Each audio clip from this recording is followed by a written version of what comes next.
Bem, 7h36 e a gente já está na linha aqui com Bruno Mazieri. Bom dia, Bruno. Bom dia, Álvaro. Bom dia, você que nos acompanha pela Rádio Cidade. Tayara Vanderlei. Bom dia, como é que foi o seu feriado? Conseguiu descansar, Tayara? Bom dia, Bruno. Sim, deu para dar uma relaxada, né? Tá certo. Olha, eu queria começar com o primeiro assunto, é que ontem, aliás, na segunda-feira, a gente teve, à noite, na verdade, uma movimentação importante, né? O PRTB do Levi Fidelix, ele simplesmente deixou, né, essa base política da qual ele fazia parte aqui no Amazonas, que pertence ao Josué Neto, atual presidente da Assembleia, e ao Fausto Souza, deputado que presidia pelo menos, né, o diretório municipal, e ele simplesmente informou que a partir daquele dia já estaria com um novo presidente estadual, que é um pastor, não é isso, Bruno? É isso mesmo. Na verdade, o pastor e doutor em economia pela Universidade Católica de Brasília, o Nilmar Oliveira. A nossa equipe de reportagem chegou a conversar com o Nilmar na segunda-feira de noite, e ele disse que essa presidência dele à frente do PRTB estadual se deu por meio de umas conversas que ele já vinha tendo com o Levi há alguns meses. Ele foi candidato a deputado federal em 2014 e, segundo ele, obteve 49 mil votos, chegou a obter 49 mil votos, e disse que desde então a sua proximidade com o PRTB foi muito grande. E aí que o Fidelix já havia convidado ele em outra oportunidade para ser presidente do partido, e ele acabou aceitando nessa reunião na segunda-feira. Ele falou também que ele é muito próximo do governador Wilson Lima, e isso, de certa forma, é um fortalecimento para o governador, e disse ainda também que o partido está de portas abertas. Quem quiser entrar, pode entrar, e quem quiser sair, pode sair, que para a gente fica muito claro, né, que ele deve estar falando aí do deputado Josué Neto e do deputado Fausto Júnior, porque o deputado Josué Neto era presidente estadual e o deputado Fausto Júnior era o presidente municipal. Olha, muito bem. Tayara, isso me parece mais um recadinho bem apimentado, né, para os ex-líderes desse partido aqui do Amazonas, Josué Neto e Fausto Júnior. Eu queria complementar, antes de você fazer o seu comentário, que tem uma notinha hoje, num dos principais jornais do país, que diz o seguinte: Levi disse que Josué não cumpriu o acordo para estabelecer relações amigáveis com o governo Wilson Lima, cujo apoio ao PRTB considera politicamente importante para o fortalecimento das ações do general Hamilton Mourão no estado à frente do Conselho da Amazônia. Ao romper de vez com o governador, Josué pisoteou o acordo, obrigando Levi a destituí-lo do comando da sigla, juntamente com Fausto Júnior. O que dá a entender é que o partido entendeu que, neste momento, o PRTB precisa manter uma excelente relação com o governador, exatamente por conta dos planos do general Hamilton Mourão, que é a sua grande figura nacional, né, é o vice-presidente da República e que está numa missão extremamente árdua, que é essa Comissão da Amazônia, né? Antes da Thay falar, só para complementar... Estamos cortando a Thay hoje, hein? Estamos cortando a Thay hoje, duas vezes. Mas rapidinho, Thay, não me briga, por favor. Eu cortei, tu cortou, Thay? Rapidinho. É bullying isso. Acabou de... É um mansplaining, perdão. Não, jamais. Perdão. Na verdade, ele só chegou a falar que, inclusive, para 2021, há um processo de fortalecimento da sigla, porque justamente eles querem fortalecer também o nome do vice-presidente da República, Hamilton Mourão. Pode falar, tá? Agora sim. Vai. O que eu ia falar, na verdade, que parece um vale-tudo ali na Assembleia, né? Tá todo mundo jogando contra os seus próprios partidos para tentar algo que a gente imagina, mas não sinaliza tão claro, né? E assim, não é o primeiro partido que já demonstra insatisfação contra esse posicionamento, contra a famosa PEC miojo, aí, os acordos que foram feitos para que fosse eleito um presidente que, de repente, também brigou com o Wilson Lima. A gente imaginava que o caminho ia ser uma aproximação no governo, de repente, tudo muito rápido, literalmente, né? E toda uma mudança que todos os partidos falaram: "Opa, não é bem assim", e aí a gente está tendo não só essa mudança do PRTB, mas também outros partidos, se eu não me engano é o PP, que é o corrija se eu estiver errada, que foram contra, né, o próprio Belão, e assim, Verdade. Os dois deputados, né, votaram contra a orientação do presidente do partido, do PP. e é um momento que o Wilson Lima precisa se fortalecer e a Assembleia está demonstrando completamente algo contrário disso. O que eu vejo aqui, claramente, são duas coisas, né. Primeiro que eu não acredito que essa mudança tenha sido motivada pela PEC miojo, né. Acho que essa mudança do partido é uma mudança estratégica e que ela já deveria estar vindo sendo desenhada com o objetivo, obviamente, de desestruturar, essa ofensiva, do Josué Neto e do Fausto Souza, Fausto Silva, né? Júnior. Fausto Júnior, desculpa, é porque tem 2 Faustos, eu me lembrei agora do outro. Enfim, é do Fausto Júnior em relação ao governo. Por quê? A escolha do Fidelix, ela tem tudo a ver com essa relação com o governador. Então não me parece que tem uma relação direta. Agora veja como é que as coisas são. Já vinha se encaminhando, na Ela verdade, né. acontece Exatamente. exatamente no momento em que o governador precisava, fortalecer a sua posição política dentro da Assembleia. O que acontece agora? Né, o mandato de um deputado estadual, de um vereador, de todos os cargos, do legislativo, eles são do partido, via de regra, né. E os partidos, eles dão orientações no sentido de como você deve se alinhar. O Josué hoje ele tem 2 situações, ou ele busca esse entendimento, que eu acho que seria bem difícil, né, no atual clima que está, mas ele fica numa situação também complicada, porque como ele disse, como o presidente disse, quem quiser sair, sai, mas ele não dá a entender que se a pessoa vai sair, vai levar o mandato. Porque o partido pode requerer o mandato, né, então ele deixa claro, se quiser sair, sai, mas E tem duas situações. corre o risco de perder o mandato, né, ele pode requerer os mandatos. Tem outros critérios lá, né, que você pode sair, que a lei autoriza você sair sem perder o mandato, mas não é o caso, né, se você sai por conta própria, enfim, você perde o mandato no caso aí, de deputado, enfim. E tem duas situações ainda com relação a isso, Álvaro.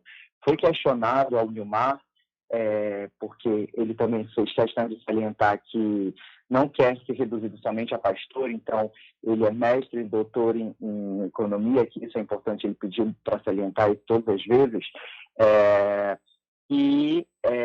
os deputados que a partir de agora não votarem em consonância com o partido podem sofrer sanções, viu? Ele deixou isso muito bem claro na conversa que teve com a nossa equipe. Então, assim, é importante a gente pensar como tudo isso vai se dar a partir de agora. E uma outra questão, o PRTB não fez candidato a prefeito em Manaus, né?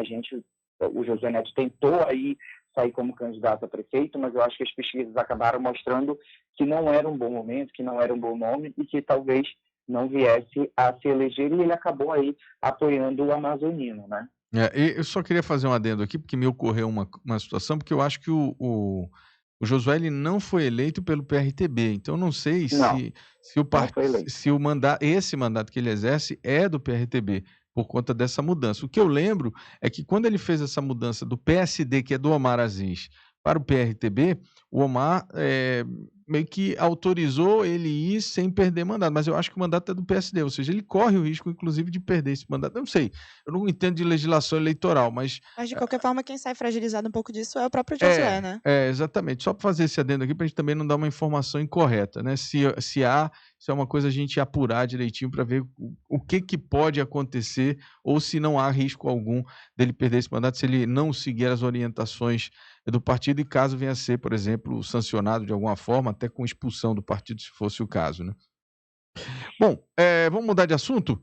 Vamos falar aqui um pouco sobre essa denúncia pelo site O Poder, da qual a gente conseguiu identificar, e isso a gente tem que deixar muito claro, que após a decisão da aprovação da PEC, aqui ficamos atônitos aqui e começamos a, obviamente, levantar os dados. Passamos aí 3 dias levantando informações. Na segunda, não sei se quem acompanha todo dia lembra, nós falamos aqui que nós estávamos finalizando um levantamento E esse levantamento foi concluído e a conclusão que se chegou, depois de ouvir alguns especialistas e tal, é de que o deputado estadual Péricles, o delegado Péricles, poderá responder pelo crime de falsificação de documento público, não é isso, Bruno?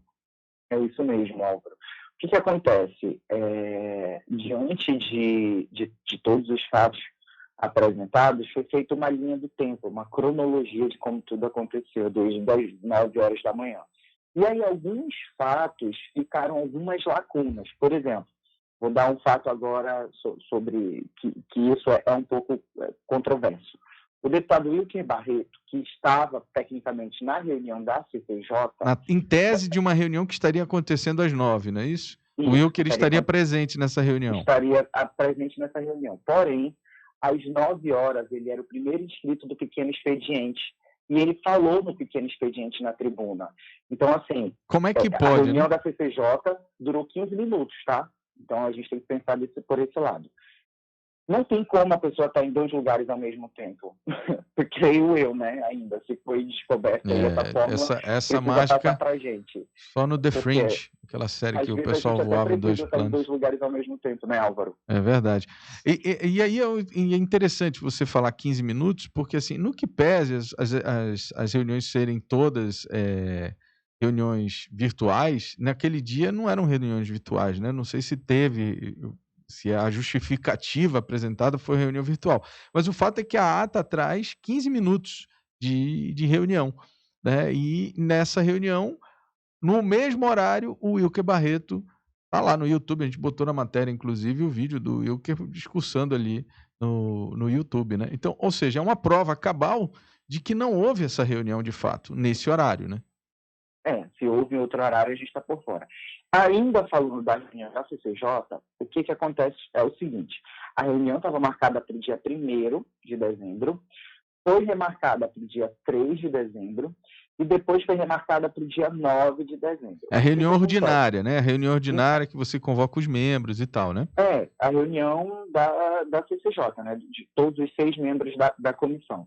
O que acontece? Em tese, a reunião do dia 3, que aconteceu, de acordo com os documentos aí, ia acontecer amanhã, dia 9, né? Hoje, quarta-feira, dia 9. Porém, acabou acontecendo dia 3. E alguns deputados que fazem parte, como a Joana D'Arc, como o próprio Belão, não foram convocados. E eu sei disso, assim, a gente sabe disso, porque a gente tem em mãos o memorando de remarcação da reunião. Para o dia 9. Para o dia 9. A gente tem a remarcação dos 3, né? Ou seja, os 3 memorandos. Resumindo, até essa reunião do dia 3, que em tese teria acontecido, ela não estava prevista, ou seja, ela não tinha, digamos assim, convocação formal e, em tese, também ela não deveria ter acontecido, né? Que é o que a gente está tentando mostrar aqui. Na verdade, a gente tem provas e elementos suficientes para mostrar que essa reunião ela não aconteceu. Ela foi criada, né? Ela recebe a mesma numeração, Bruno, a 10ª reunião, se não me engano, né? É a 10ª reunião, porém o memorando de remarcação para o dia 9 é o de número 16. Memorando circular 16/2020, CCJR e a Leão. Foi emitido no dia 2 de dezembro de 2020. Um dia antes da reunião, né? Exatamente. Então, remarcando para o dia 9, mas a reunião aconteceu no dia 3 mesmo, como já havia sido programado. Agora, então, esses são alguns dos fatos que a gente tem em mãos, né, e que construíram aquele material. Muito bem, olha só. Aí, para você entender o imbróglio, né, o porquê que se chegou a essa conclusão. Porque a partir dessa afirmativa de que essas reuniões, esses encontros, eles de fato não aconteceram, ainda assim foram produzidos documentos como se eles tivessem acontecido, né? Então foi redigida uma ata, então é um documento oficial, e ele foi protocolado esse documento, foi redigida uma aprovação numa comissão de especial depois. Enfim, eles fizeram toda a documentação, e aí o mais estranho é que a mesma senha no sistema foi usada para toda a tramitação desse processo, e é feito por uma servidora ligada à Comissão de Constituição e Justiça. Por exemplo, ela assinou, ela protocolou, assinou, enfim, ela tramitou esse processo no âmbito da comissão especial, da qual ela não faz parte. Quer dizer, em tese, ela teria que tramitar para a comissão especial e o assessor da comissão especial faria a tramitação naturalmente dentro daquele outro setor. É como se você estivesse transferindo de um setor para o outro. E isso, de fato, não aconteceu. Na verdade, foi feito por uma única senha, desde o início até o final. Então, isso E também é um uma ato. assessora ligada ao deputado Péricles, né? Então, esse é um outro fato que a gente traz aqui, que é um fato estranho. E a gente precisa colocar isso aqui porque isso é grave. Assim, é uma reunião isso é muito grave. Que se aconteceu, né, que a gente está vendo aqui, que tem fatos que apresentam que ela pode não ter acontecido, inclusive a presença em 2 lugares do deputado Wilker Barreto, a propositura da mudança da Constituição, ela veio da comissão, ou seja, a reunião teria que ter acontecido, a comissão teria que estar completa para que a propositura da mudança da Constituição tenha sido feita. No entanto, isso não aconteceu, uma vez que dos 6 deputados que acompanham, apenas 3 participaram, né? Que é um outro fato, né? É um outro fato. Isso que a Thay falou, e é mais importante ainda, Álvaro, é porque, assim, dentro do memorando de remarcação existem as pautas, né? As pautas da 10ª que serão discutidas naquela reunião, né? E não consta na pauta a questão da mudança da Constituição. Então, assim, foi em regime de urgência, não consta na pauta, alguns deputados não ficaram sabendo que a reunião ia acontecer dia 3. Então, alguns fatos, né, que levam a crer que, de fato, houve essa possível manipulação de documento. E no documento não fala de precisar tramitar em regime de urgência, caráter de né? urgência. Exatamente, Caráter de urgência. eles protocolaram ela normal, ou seja, em tese ela teria que tramitar 5 dias, como prevê o regimento, mas aí eles apresentaram, assim, mesmo na propositura não constando esse pedido de urgência, eles tramitaram um pedido de urgência. Quer dizer, foi um outro... Quer dizer, até isso também foi feito de forma assodada, atabalhoada, né? E o que deu essa característica realmente, né, de manipulação desses relatórios, manipulação desses documentos. E aí a gente tem que dizer o seguinte: existe no Código Penal brasileiro previsão para esse tipo de crime. Porque, veja, o ente público, seja ele um servidor público, né, concursado, seja ele um público eleito pelo povo, ele tem muito poder, né? É atribuído a ele algum poder para representar o público. Então, ele tem poder de assinar documentos, ele tem poder de tramitar documentos, ele tem poder de produzir documentos oficiais. Por exemplo, ele pode aposentar uma pessoa, um servidor público que tenha esse acesso. Então, ele pode aposentar, inclusive, indevidamente. Então, tem previsão legal exatamente para coibir esse tipo de atitude. E no parlamento, né, no caso, na Assembleia Legislativa, não é diferente. Todos os deputados estão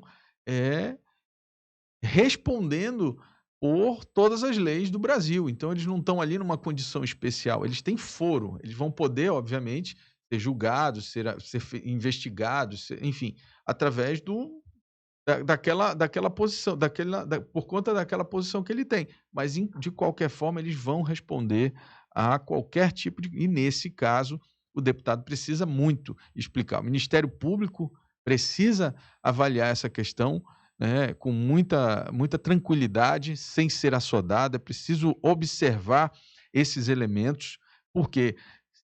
se isso foi feito com o intuito de mudar a Constituição do Estado, eu acho mais grave ainda. Inclusive, a legislação prevê, né, um agravante, né, nessa pena, caso o deputado venha a ser processado, venha a responder processo, ele pode ter a pena agravada exatamente por ele ser deputado e por ele ter o acesso, por ser presidente da Comissão de Constituição e Justiça. Então, ele tinha todo o poder para fazer esses documentos e ninguém questioná-lo, né? E aí vem o fato agravante do crime. E aí eu faço só um contraponto aqui um pouco mais leve, assim, o trabalho que o site do Poder fez tá bem denso em relação a esses documentos e tudo mais, mas ainda não nos foi respondido o porquê da necessidade da mudança da Constituição e o porquê da rapidez. Ainda não foi nenhum dos deputados que está ali pregando a legalidade. Eu vi uma publicação, inclusive, do Josué Neto falando sobre a mudança no Congresso, que tinha necessidade de ter uma PEC para que o presidente do Congresso fosse ali eleito novamente, e que aqui em Manaus foi feita a PEC, mesmo assim foi questionada a PEC. Vamos falar sobre isso depois? Mas mesmo assim, eles ainda não responderam o porquê. É uma justificativa muito simples, assim, de a gente precisava ser um pouco mais flexível, mas ainda não embasa, né, tal mudança. Olha, 7h56, a gente pede que você fique, aí a gente vai ao intervalo comercial, daqui a pouco a gente volta a esse assunto e vamos falar também sobre as 3 ações no judiciário que estão tramitando em torno desse problema. A gente vai falar sobre cada uma delas depois do intervalo comercial. Por falsificação de documento público, tendo em vista que ele, dentro do grupo de deputados que conduziu a aprovação relâmpago da PEC, chamada PEC Miojo, né, que permitiu a realização de uma eleição também relâmpago na última quinta-feira, a gente falava um pouco dessa possibilidade exatamente por conta dos fatos que foram revelados pelos documentos produzidos, né? Há uma confusão na linha do tempo, numa hora que eles dizem que a reunião em tese aconteceu, o deputado estaria discursando, enfim, uma série de confusões. E aí, a gente tem um outro capítulo dessa história, que é exatamente a ofensiva, digamos assim, desses deputados que, desde quinta-feira, entraram com ações no judiciário para tentar mudar a decisão que foi dada pelo desembargador Wellington Araújo, na qual ele suspende a efetivação da emenda constitucional e anula a eleição. Isso era um fato que eu não tinha falado aqui na semana passada, eu fui ler com calma a decisão, Bruno, e a verdade é que ele suspendeu a vigência da emenda constitucional, e essa sim está suspensa para uma avaliação do mérito, mas em compensação ele anulou a eleição, né, pela liminar. Álvaro, antes da gente falar disso, eu só queria, sempre importante a gente lembrar que a gente ouve os dois lados. Então, o deputado entrou em contato com a equipe ontem no site do Poder, fez algumas considerações, mandou um documento chamado Memoriais. Nele ele explica passo a passo de como teria ocorrido tudo, disse que a Justiça tomou como verdade absoluta uma narrativa ficcional do deputado Saulo Viana, fez algumas considerações com relação à assinatura de documentos, como acontece no Tribunal de Justiça, e afirma nesse documento que se desenha uma situação esdrúxula de nítida intervenção judicial do poder dentro do poder legislativo. Criticou o judiciário, né? Por conta do judiciário. Então, assim, só para a gente mostrar o contraponto também, dizer que a gente chegou a ouvir as considerações do deputado Péricles, então só para o nosso ouvinte também ficar ciente de como funcionou. Sobre essa outra questão aí que a gente está falando, o deputado Josué Neto entrou com 3 pedidos, na verdade, né? 2 na esfera estadual, pedindo a anulação aí, a suspensão, na verdade, da liminar concedida pelo desembargador Wellington José de Araújo, e agora entrou com uma no Supremo Tribunal Federal. Essa é mais nova, né? Essa é a mais nova, essa entrou, salvo engano, deixa eu pegar aqui. Suspensão, o nome do recurso é suspensão de segurança, né? É o SS. Então foi dada entrada na segunda-feira, eu acho, se eu não me engano. Na segunda. 2 foram dadas entradas na sexta, né? Eu acho, salvo engano, foi sexta-feira, ainda no expediente. E essa agora na segunda-feira. Às 17 horas. Até onde eu sei, não houve movimentação, pelo menos nas últimas horas, dessas 2, né? E, óbvio, essa do Supremo a gente tem que ficar acompanhando, até porque foi um pedido feito anteontem, né? E a gente teve o feriado aqui, pelo menos, né? E também a gente não tem notícia se houve alguma movimentação. Agora, o que a gente consegue observar nesses pedidos, né, Bruno? A gente consegue entender que há obviamente um objetivo, né, de desfazer essa decisão aqui do tribunal, e no entendimento de algumas pessoas que eu consegui conversar ontem, há uma tentativa, essa principalmente do Supremo, ela pode ser considerada supressão de instâncias, porque em tese o desembargador teria que tomar decisões em torno desses pedidos que já estão na casa, enfim, que já estão com ele, antes da parte poder subir de instância, né? Quer dizer, tem um pedido que está sendo avaliado e eles entraram com um pedido numa instância superior. Então, pelo que as pessoas me explicaram, em tese, há um rito aí que está sendo suprimido, que é o direito do relator aí avaliar esses pedidos aqui na instância, né? Eles foram direto para uma instância superior.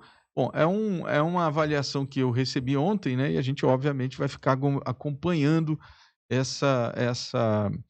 o tramitar dessas 3 ações. O fato, vamos lá, Tayara, temos aí 3 ações tentando derrubar a decisão e fazer valer a eleição.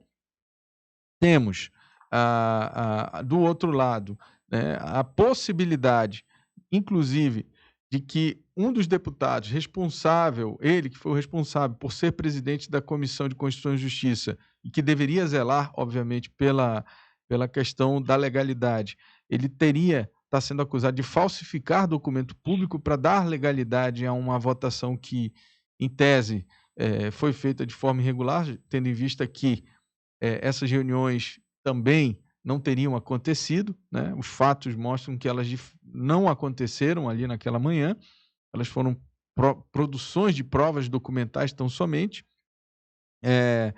E a gente tem, num terceiro olhar, né, a proximidade com a eleição, que é o que você vem falando, Tayara, desde o início, né? Por que da gente ter a necessidade de ficar fazendo esse tipo de coisa, tendo uma eleição tão próxima, né? Vou repetir aquilo que eu disse, quem tem 20, 16 deputados, quem tem a maioria, não tem por que fazer esse tipo de coisa. Tem alguma coisa errada nessa história que a gente precisa entender. A deputada Alessandra Campelo falou, inclusive, que a rapidez fez com que eles passassem alguns processos constitucionais, e aí a gente já viu que alguns, não vários, né? Mas ali na rapidez da fala dela, ela falou que eles esqueceram, inclusive, de mudar o regimento interno, e assim... Isso é verdade, isso é um outro ponto, né? Porque a Constituição, ela muda a regra geral. Aí você tem que ir para o regimento e fazer as alterações no regimento e aprovar essas alterações no regimento. É isso que ela disse, isso não aconteceu, né? Exatamente. E aí, eu estava vendo uma publicação aqui, agora eu estava, enquanto a gente falava, olhando aqui, o que o Josué já tinha falado, as atualizações da fala dele publicamente nas redes sociais, né? E, na verdade, ele, além do posicionamento das entradas, da situação jurídica, a questão toda levantada é a interferência de poderes, né? Que a gente já conversou aqui sobre isso, e até que ponto é uma interferência de poder. E eu queria colocar uma outra fala dele aqui, que ele joga que o quão arriscado alguns deputados falaram que quem deveria ter escolhido o presidente da casa seria o governador. Mas eu queria jogar para essa discussão aqui, já que a gente está falando de uma eleição tão próxima, de se é isso mesmo, se era quem tinha que definir era o governador, ou se era uma proximidade, se era uma rapidez, se era essa necessidade. O motivo que a gente, mais uma vez, questiona, né?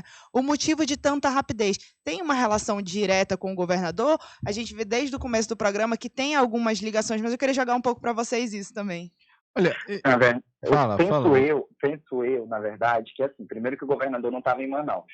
Né, não tem nada a ver com isso, né? Enfim, não tem se pronunciado. Primeiro que o governador não estava em Manaus. Segundo, que em momento algum, né, a gente aqui trata da questão da eleição em si. A gente não está falando que o deputado Roberto Cidade ganhou e é isso que a gente está questionando de forma alguma. A gente está questionando a mudança da Constituição e a forma como foi feita essa eleição. O resultado pouco importa para a gente nesse momento. O que a gente quer saber, e a gente precisa desse esclarecimento, é o motivo pelo qual houve essa mudança, houve essa correria. A questão do governador Wilson Lima escolher ou não alguma pessoa para ser presidente da Assembleia, isso de forma alguma tem a ver com a gente, porque é uma questão mais dentro da própria Assembleia do que com a gente. Mas o que a gente questiona é o fato de por que isso foi feito. Se em outra oportunidade outros deputados já haviam tentado fazer isso, inclusive o deputado Wilton Barreto com o deputado Denilson Chaves, e já tinham tido parecer negado pela própria Procuradoria da Casa. Então, assim, não é uma coisa de agora, mas agora foi permitido. Então, isso é que a gente tem que saber, os porquês dessas mudanças todas, entendeu? E é isso que a gente não sabe, né? É isso que a gente se questiona aqui. É, E mais uma vez eu pontuo o trabalho que foi feito ali no site O Poder com esse levantamento, com os pontos, né, que mostram, inclusive, essas irregularidades. Está muito bem feito, eu acho que vale a pena conferir, porque dá para entender muito do que a gente está falando aqui. É isso aí, acesse opoder.com que você vai saber os detalhes. São 8h13, a gente faz o intervalo, volta já já, porque depois do intervalo a gente vai saber o que aconteceu na noite madrugada com a Yasmin Feitosa, e são as informações aí do mundo policial da nossa cidade. Não sai daí.